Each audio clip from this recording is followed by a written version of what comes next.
Gollehon. Gollehon. Can anybody remember this last name? Have you seen it before? Yes or no?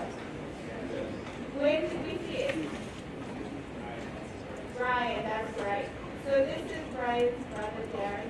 And whereas Brian studied mechanical engineering, Darren studied petroleum. So he's going to talk about petroleum engineering, where he shares his experiences. So I hope you get a lot from his talk, and please remember to fill in what he talked about it. Thank you, Darren. Good morning. I always enjoyed when other guys would come and talk about their career path, or what it's really like out there in the real world. So I like to come back and talk about my career path, kind of let you know this is a possible option that you have, and that a guy from Butte, Montana can actually make it out in the world. So today I'm going to talk about my background, my career path, and then what have been my keys to success. Graduated from Butte High School in 2000. Started at Montana Tech in petroleum engineering. Wasn't really sure that I wanted to do petroleum engineering, but figured I'd start there, and then I could always make a degree change if it didn't work out. My first winter between fall and spring semesters, my dad encouraged me to do an independent study to learn more about petroleum engineering and see if it's really the field that I want to be in, and then also to differentiate yourself from the other students. There was 60 students, 60 freshmen in my class, so 5 of them got internships right away. I did not get an internship, and so I said, well, I got to do something to differentiate myself, make myself stand out. So my dad's from Conrad, Montana. If you guys know where that's at, north of Great Falls, about an hour. And he knew a guy that owned an oil field up there, and so I went up there and stayed at my grandparents' house and rode around with this guy and learned what he did every day, and just kind of learned about the oil field. So it was a really good experience. And I wrote a 2-page paper about it, and I put that on my resume, so if anybody asked about it, they could read that independent study, and just kind of gave me a brief introduction to petroleum engineering and what it's like to actually work out in the oil field. My parents were both on the accounting finance side, so I didn't know anything about oil and gas operations or petroleum engineering when I started. This is a picture of the Ponderay oil field, shallower wells up there, so you'll see some smaller pumping units. I was networking with the SPE president, Society of Petroleum Engineers, and really let him know that I wanted an internship. So Baker Hughes called him in June. I was actually still in Butte here, and they said they were looking for one more intern, and he had known that I was really looking for an internship and really wanted to get that experience. So he called me up while I was at my parents' house and said that Baker's going to offer one more internship. Are you interested? I said, absolutely. So I flew to New Orleans, left here in June. We had a nice snow in Butte, and got to New Orleans about 99 degrees, 99% humidity. So a total culture shock, totally different than lifestyle in Montana, but it was great. I worked in the shop in Belle Chase, Louisiana, which is a suburb of New Orleans, and I was putting together, or actually tearing down and putting together these liner hanger tools. So these are tools that we use in the oil industry on the completion side, drilling completions, and a lot of these tools were going offshore into the Gulf of Mexico. And had a great time in New Orleans for the summer. It was just fun to be down there, fun to get out of Butte and go do something different. And it was great to learn about the oil and gas industry. One thing that was very apparent is I was back in the shop with the guys that were hourly, and the engineers were sitting up front in the air conditioning, and they all had cell phones and laptops and company vehicles, and very apparent, the difference between going to college and not going to college. I didn't necessarily want to go to college to start off with, but parents encouraged me to go to college and just give it a try. And after this internship, it was very apparent, why they urged me to at least go to Tech and try it out. Second summer, got an internship with Unocal in the Gulf of Mexico, so I was actually working offshore. Unocal got bought out by Chevron, so they don't exist anymore. But had a really fun summer flying around in this helicopter from platform to platform, and really learned a lot. It was an awesome summer. I was living in Houston, and then I'd drive to Louisiana, and we'd fly offshore from there. I'd spend 2 weeks offshore, and then I'd have 2 weeks off back in Houston. So had a great summer, learned a lot, really fun to fly around. We'd go to all these satellite different platforms, and we'd test the safety equipment. So great summer, got to further my knowledge. I also had a really good relationship with Unocal and worked between my fall semester and spring semester of my sophomore year. So that was huge. It allowed me to pay for that next semester at college and also get some more work experience to put on my resume. Next company I did an internship with was BP. So, you know, internships are great because it allows the company to see what you're like, and it allows you to see what the company's like and learn about the different processes, policies, procedures. So I had worked for a service company, then an independent, and now a major, so I could compare the difference between the three. You know, you really want to, when you hire on full time, you want to make sure it's a good fit. You want to make sure that's the type of company that you want to be with. You know, you're going to be there for a little while, so you want to make sure that that's absolutely where you want to be on the size of company. My junior summer, I did a water flood feasibility study for West Texas, and so there's a lot of well density in West Texas, as you can see here, and there's going to be even more well density with all the rigs that are out there right now. Pretty much a lot of the oil and gas drilling and activity has gone to West Texas. They have a little bit better economics, or seem to have some better economics than some of the other plays in the U.S. right now. So, you know, obviously this well count's going to increase. Did a final internship with BP. I actually did 5 years at Montana Tech, so I did a business minor and a math minor. My parents are also from Butte, so wanted to stay an extra year and, you know, hang out with them. I knew I'd probably never live in Butte again, so stayed an extra year. Did a 4th internship with BP. This time I was working deep water, Gulf of Mexico, so even bigger helicopter transporting crews out. I don't know if you guys remember the Deepwater Horizon. I was actually on that rig that caught on fire, and I was out there for 2 weeks.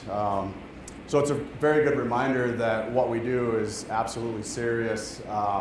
It's real. There's risk. There's danger. I mean, you got to pay attention. It was an engineering mistake that caused the Deepwater Horizon to catch on fire, and so I mean, your job is real, and you have to take it seriously. I had a great summer while I was out there. This rig is $400,000 a day, so you know, every minute that they waste is costing them money, and that's just the day rate of the rig. If you add in all the other services, it's probably $1 million a day that this rig is costing BP. So it's got a dual activity derrick, which is really awesome. It's a bigger derrick, so they can be drilling right here, or drilling on this side, and then this is a catwalk right here. So they'll be picking up casing and they'll be screwing it together in 90-foot sections, 100-foot sections, and then that way the casing's already made up in 2 or 3 joints, and so they run it in the hole, they can go a lot faster. So it was really cool to be on this rig.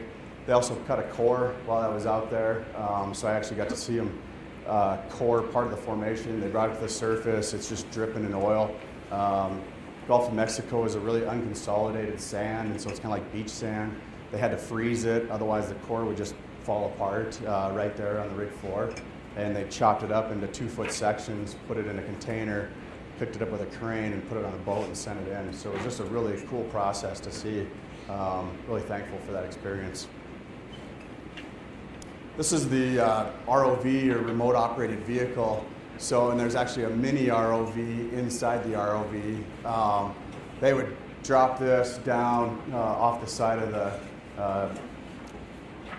the rig, and they would take this down to the ocean floor, and they would check out the wellhead. They could check the valves with this thing.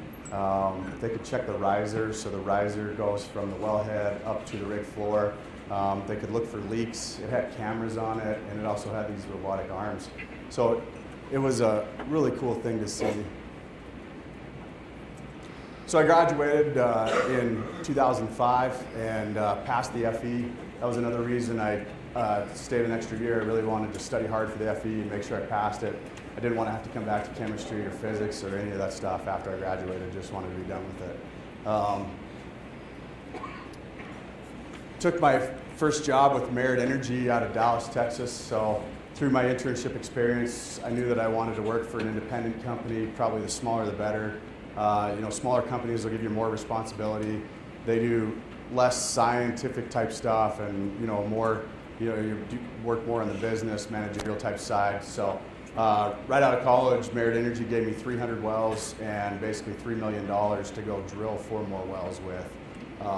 It was pretty crazy to have that, that responsibility as a new grad, but it was awesome. I started out, I was probably working 60, 70 hours a week because I wasn't nearly as efficient as the guys that were as experienced. They could work 40 hours a week and get their stuff done. I had to work a little extra hard just to, be able to keep pace with them and get my stuff done. But it was awesome. It was like you're running your own business. I got to make the decisions for the wells. I coordinated with the field foreman, had 4 workover rigs and a drilling rig at one time, actually 2 drilling rigs and 4 workover rigs that I was responsible for. So it was just a great experience. Through my time at Merit, I was responsible for about 10,000 barrels of oil equivalent per day and $50 million in capital expenditures. I got moved to the Barnett Shale Group. We drilled 5 horizontal Barnett wells, and those were about $3-4 million wells, and I was basically the project manager overseeing all that. So had a really good experience with Merit Energy. Worked these 3 different areas: Mid-Continent, the Fort Worth Basin, and then this eastern Oklahoma, Arkansas area. Wanted to get back up north, so I took a job with Hess Corporation in North Dakota. I was working on the Bakken completions team, Bakken Three Forks. I caught basically 50 frac jobs while I was in North Dakota. Each frac job, was about $2 million a piece, so I was responsible for $100 million in capital expenditures while I was, while I was in North Dakota. Good experience. Hess was probably a little bigger company than I like to work for. A lot more policies and procedures. But, gave me an opportunity to learn the Bakken and get back closer to Montana. While I was in North Dakota, I had 4 years experience, so I could sit for the PE.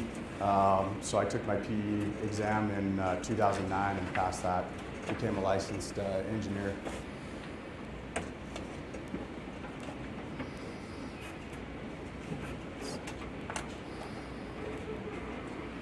Then I had an opportunity to move back to Montana and take a job with Ballard Petroleum Holdings in Billings, Montana. Ballard is a smaller company, 30 to 50 employees. So a lot like Merit, they give you a lot of responsibility. You get a lot of projects that you get to have a lot of say in. And I had a great experience at Ballard. I worked at Powder River Basin here. I was doing completions, production, reservoir, business development, and then midstream. So I was interfacing with the gas pipeline companies and pipeline companies on the oil gathering side and negotiating contracts with them. I'd gotten really good experience on the gas pipeline side when I was at Merit, and there were some things in our contract that were not favorable to us, so I wanted to make sure that we had favorable language in our contract at Ballard. So it was great to be able to be a part of that. I did my MBA on nights and weekends through the University of Montana. So University of Montana has it where you can do satellite MBA from Butte, Billings, Helena, Great Falls. The larger towns around Montana, you can go and do your MBA on nights and weekends, and then you do your electives on the weekends. Actually, the classes are on the weeknights from 6 to 9, and then electives on the weekends. So graduated in 2013 with a master's in business.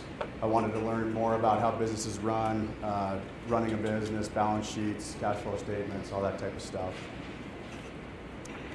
So in May of this last year, a couple business partners and I, we started our own oil company. And so it was very intentional, the experience that I got in the MBA, to someday I'd be able to go out and have an oil company. So this is the company that we formed, Oil Digger Resources. Montana Tech ore diggers dig for ore. We dig for oil, so that's kind of where the name came from. Also, growing up, whenever we see a pumping pumping unit going up to northern Montana.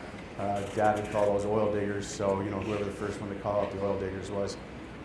So that's where the name came from, and I'll tell you a little bit about the company we've started and where we're at today. So why did we do this now? Oil was really down. It's a down market. People are getting laid off. Why are you going to quit a very good paying job when other people are getting laid off? Why now? So oil price is at a 30-year low. We haven't seen a bottom like this since about the mid-1980s, 1985, 86. Most of us on the management team have worked together. So we all worked at Ballard together, or we went to school together at Montana Tech. We all know each other, and talking to these guys and said, hey, thinking about doing this, are you interested? Yes. And so, the guys were all put together, and if we didn't pull the trigger now, then guys would go different directions, and it would be hard to, get everybody back together again. So, really good alignment from the management team side. It was a good time in my life to pull the trigger right now. My wife and I only have one child, so she's still working, and I'm on her health insurance, which is huge.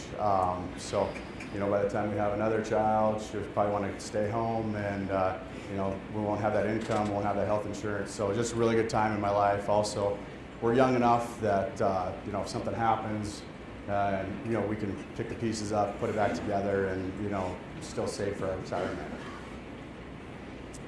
We also identified a good quality asset, so that was another huge factor in why doing it now. We were just kind of talking to people, looking at deals, and we found a really good deal that we really liked, and so it's like, okay, we need to pull the trigger on this, or somebody else is going to get it. So my title is President and CEO. Went full-time May 2nd. As CEO of a small startup company, or just any member of a small startup company, you wear a lot of hats. We spent a lot of time reading legal documents. I mean, I feel like I'm a part-time attorney. Never imagined we would spend this much time going through legal documents, but it's good. When I did my MBA, I took a business law class. I'm definitely not an attorney, but I know a few things to look for that the average person doesn't. So it just gives you a leg up, and then the more legal documents you go through, the better you get at it, the more experience you get. And so, I can look for a few things, and then if I really get in the weeds, and we've got an attorney that we can go to. So some of the smaller stuff I can do on my own without having to pay for an attorney. IT, human resources, CFO, accountant, landman, engineer, geologist. These are all hats that we've worn, which is great. I mean, that's the fun of it, right? You get to do a lot of different things. Every day is not the same. It's not boring by any means. Every day is a new challenge, and you get to learn new things. So really, having a great time learning all this stuff. To date, we've raised a little over $1 million. Sounds very impressive, but in the oil and gas industry, it's a very small amount of money. Oil and gas is very capital intensive. It takes a lot of money to go do any projects. So, the $1 million, it's a really good start. We started in July, basically the end of July, and then we, got our last subscription. We've still got a long ways to go. Our next round of fundraising closes out at $7 million cumulative, so we've got to raise another $6 million to get to our next step, and then our final target for this fund is $15 million. 15 to 20 million is where we want to be at. We made an acquisition in the Rocky Mountains, closed September 1st. We bought an existing field that has six wells. Like I said, still looking to raise $6 million to get to our second close, and then 15 million cumulative would be our target. So what are the keys to success? What are the keys to getting a job coming out of Montana Tech? These are things that I learned probably when I was a sophomore, junior, by the time I learned all of these together. So, I mean, if you guys can take these away today, I mean, you're going to be light years ahead of everybody else that's not in this class. You definitely want to keep your GPA above a 3.0. The 3.0 is just a baseline cutoff that a lot of companies use. Some companies will use 3.2, 3.4, but for the most part, 3.0 is really a line of demarcation on your GPA. So you really want to keep your GPA above a 3.0. Extracurricular activities. You want to get involved in student activities council, mining club, SP, Society of Petroleum Engineers. You want to get involved in other organizations, and you want to take a leadership role in those organizations, so that when the companies come to a campus and interview, they'll ask you, have you led a team? Yeah, I was SP president. So, I started out as SP public relations officer, and then I really wanted to be SP president, so I was lobbying hard and got elected president. I also started the American Association of Drilling Engineers chapter here. I was looking around at Colorado School of Mines, LSU, Texas A&M. They all had AAD chapters, and Montana Tech didn't. And it's like, well, why don't we? And so I started that chapter. This is things that companies are looking for. Leadership roles. What have you done besides just schoolwork? They want to know that you're not just sitting at home studying 7 nights a week. That you can handle more things, and that you're social and go out and leading organizations. Internships are huge, and even if you don't get an internship through Montana Tech, go do something in your field. A lot of guys in petroleum wouldn't get an internship, but they would go roughneck. So they'd go work on drilling rigs and roughneck. And the drilling companies, they're not up here actively recruiting, but they need people all the time. So, you got to be aggressive. You got to go to them. You got to, get your resume out there. I spent several hours on the internet. I was researching every oil company in Denver, the Rocky Mountains. I was just firing my resume off to anybody that if I could find an email address, I'd send it to them. Just really aggressively pursuing an internship, very hungry, wanted to get that internship experience. Once you get the first internship on your resume, you break the ice and it just snowballs. So, I went from 1 offer my freshman year to 3 offers sophomore year, 5 offers, and then I had 5 full-time offers when I graduated. So to get that first internship on your resume is huge. And they want to know that you just didn't go lifeguard back in your hometown and you kind of just did the same thing you're in high school. They want you to see that you're actively pursuing to try to get experience in your field. So even if you don't get an internship through Montana Tech, go out, be aggressive, find these companies, track them down, show them that you're hungry and you want that experience. It goes a long ways. Your resume is huge. Your resume is the first thing you judge off. It's 1 sheet of paper, and they're sitting there in Houston, Texas, and they've got 50 resumes from Montana Tech students, and they're weeding them out based on 1 piece of paper. My resume, when I first started, I went into Resume Wizard on Word, and I'm filling out the questions, and I went over to Career Services, and Stacy Gary was the Career Services director at the time, and she's like, yeah, this is weak. You're in Resume Wizard. She's like, everybody does this. So she went through and, she just took red pen and it looked like somebody had bled all over my resume, but it was awesome. The advice that she gave me, font size is huge. You wouldn't think font size made a deal, but it does. To not have just the canned objective, I want to get a job in petroleum engineering. She's like, they all know that you want to get a job in petroleum engineering. That's why you're applying. She's like, this doesn't need to be on here, right? And then just the order in which your resume is. So get help with your resume. It makes a big difference. It's the first thing that you're judged off right out of the gates. Then, the next thing is the interview. So, the first thing, they're judging off 1 sheet of paper. Then they're going to judge you off, 15 to 30 minutes. And so, in the interview, dress for success. Dress that like you absolutely want the job. If you got another student that comes in and, he's in blue jeans and, holy jeans from Abercrombie and long hair, and then you're sitting there in a suit and tie, it absolutely matters. You're going to get the job over that guy. No blue hair, gauge earrings, exposed tattoos. There's a guy and a gal that I can remember in my class. They both had blue hair, gauge earrings, and they never got an internship.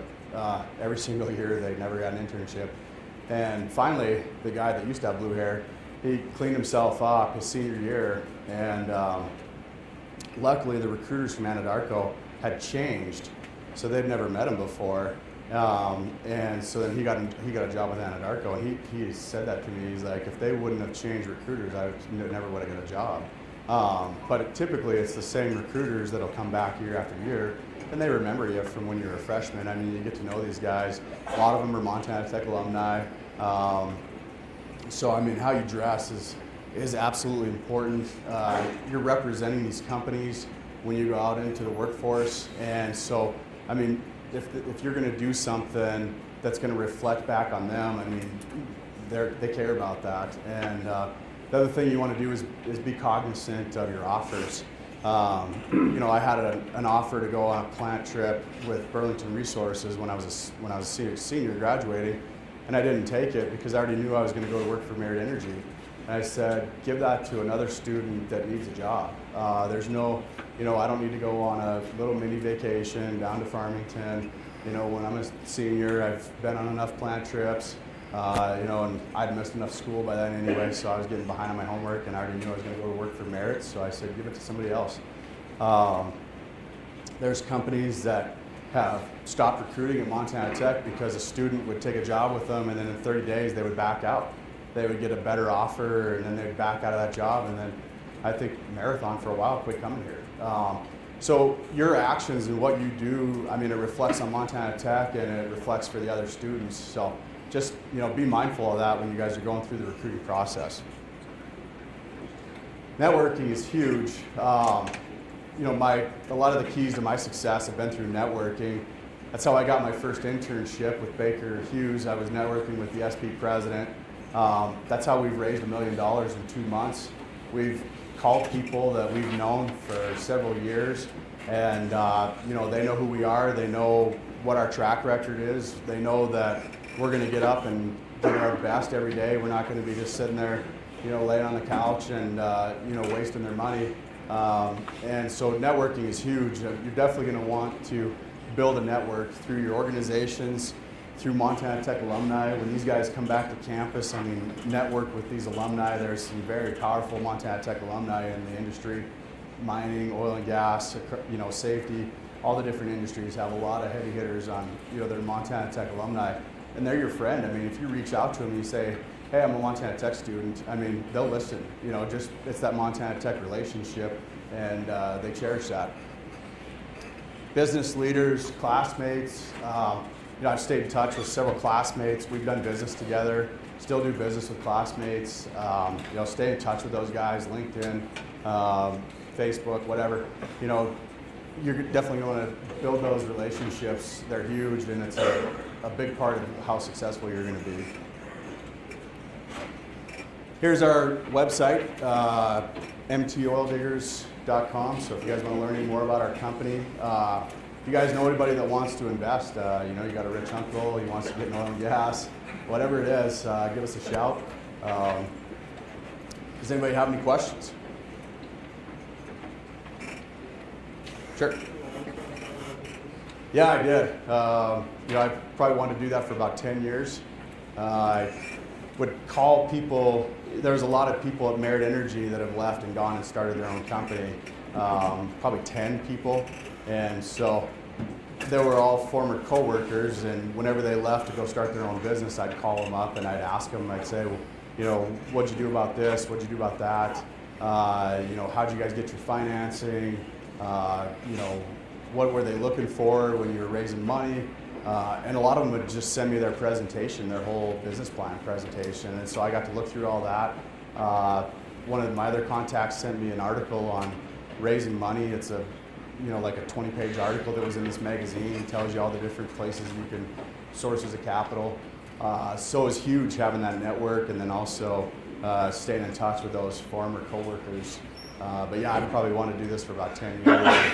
My wife knows that if I didn't do it right now, that I'd be kicking myself for a long time. So she said that, you know, we got to go for it.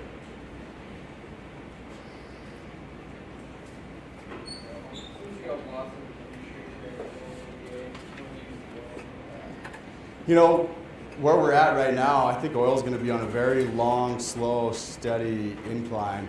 You know, you hear OPEC and the production cuts, but the thing about it is we've got so much oil here in the U.S. that basically if oil creeps up, a couple dollars a barrel, then somebody's project becomes economical and we'll go drill another horizontal well here in the U.S. and we're bringing more supply online.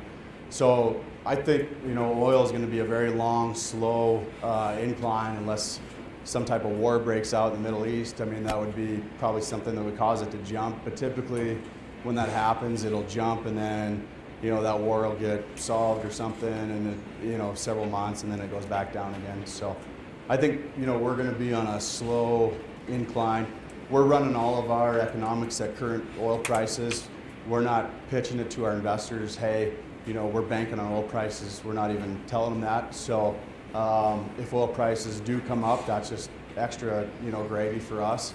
But also as oil prices come up, the service companies are going to raise their price as well. They've all cut their prices, and a lot of the frac jobs they're pumping nowadays, they're losing money on them. So as soon as they have the opportunity to regain that profitability, they're going to take it. And so the way I look at it is the margin between oil price and what we're paying for services, that margin's going to probably stay the same. So as oil price goes up, services will probably go up, and our margins will probably stay pretty similar.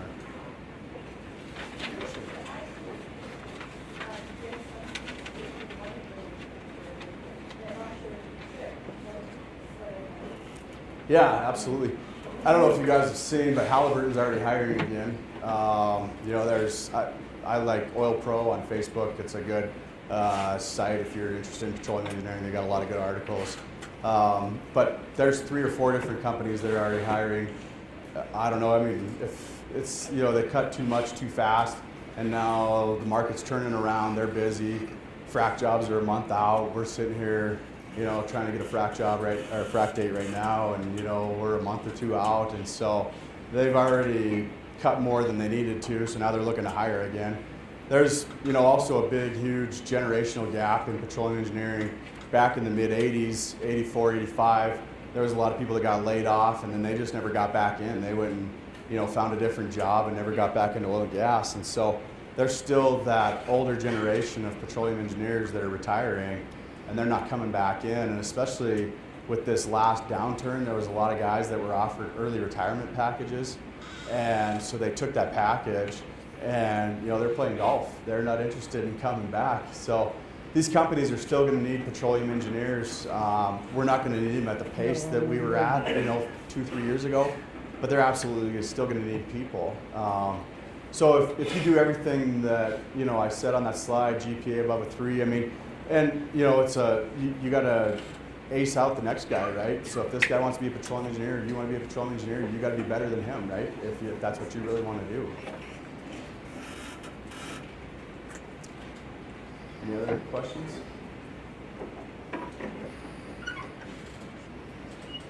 Sure. I would say yes and no. There's only so much they can teach you in the classroom, and at some point you just got to go out and get the experience. I felt like, coming out, I had as good of foundation as anybody from the other schools, Texas A&M, UT. I think probably even sometimes a better foundation than some of those other students. You'd always look at the other students and see what they knew, when you're in your internships and when you hire on full time. And, there's some good programs out there, but Tech has as good a program as any. I kind of smile anytime a guy has the opportunity to go to Colorado School of Mines versus Montana Tech, because they just went and paid 5 times more for the same education, or they can get a better education right here in Montana for a lot less money. I think Tech's as good a program as there is out there, but they can only teach you so much. At some point, you just got to go out and get the experience. That's where I got to with starting my own business. I had all my questions answered. At some point, you got to just pull the trigger and go do it.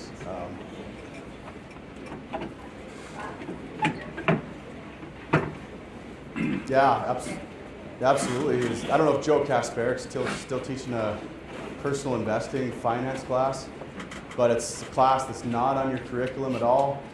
But he teaches you about stocks, mutual funds, basically teaches you how to invest where you don't need a stockbroker. He'll show you that a 0.5% fee, front-end fee right now on a stock, and time value of money and what that does with compounding interest, and that's several $100,000 when you retire.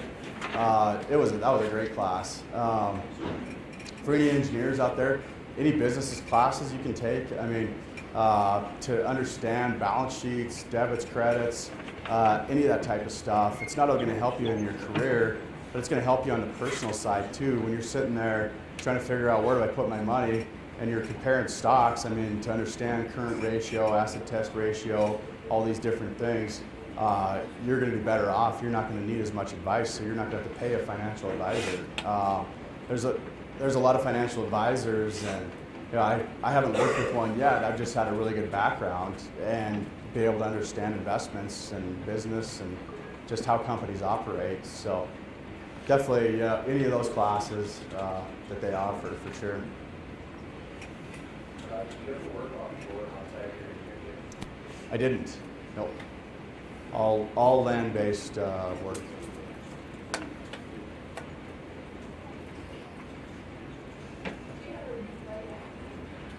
What?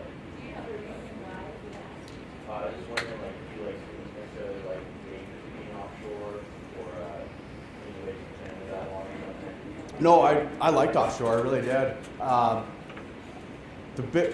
The bigger companies are the ones that operate offshore typically, and you got to have a really big pocketbook. So Chevron, Texaco, or Chevron, Exxon, BP, Anadarko, those are the guys that have deep enough pockets to go play in the waters, like we like to call it.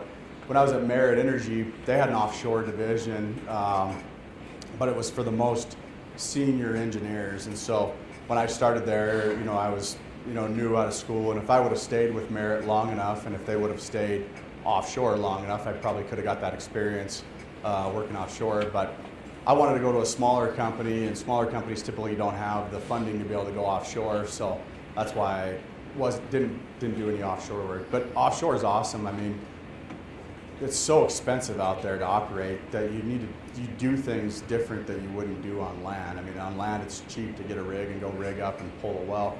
Offshore it's so expensive to do that it's a higher degree of technicality that you need to have.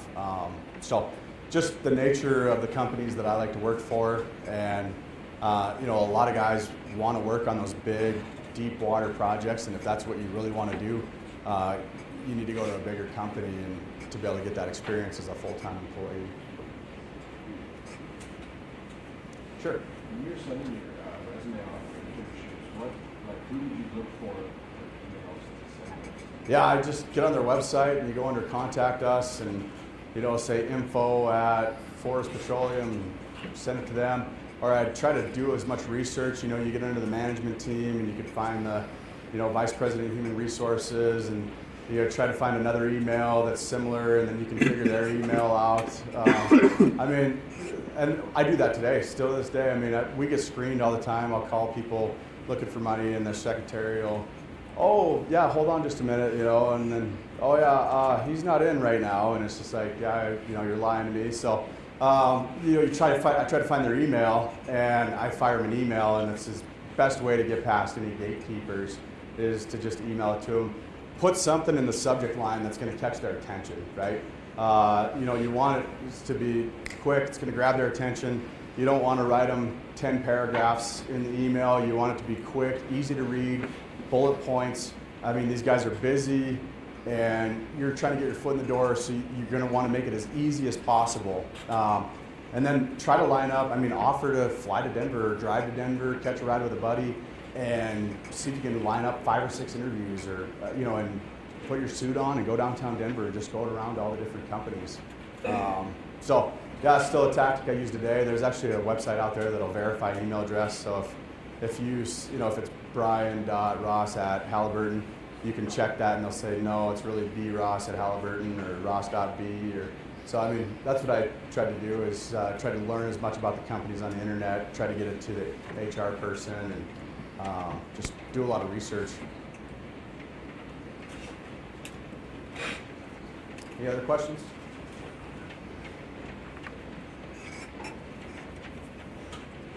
All right, guys. Well, thanks for your time today, and I really hope you learned something.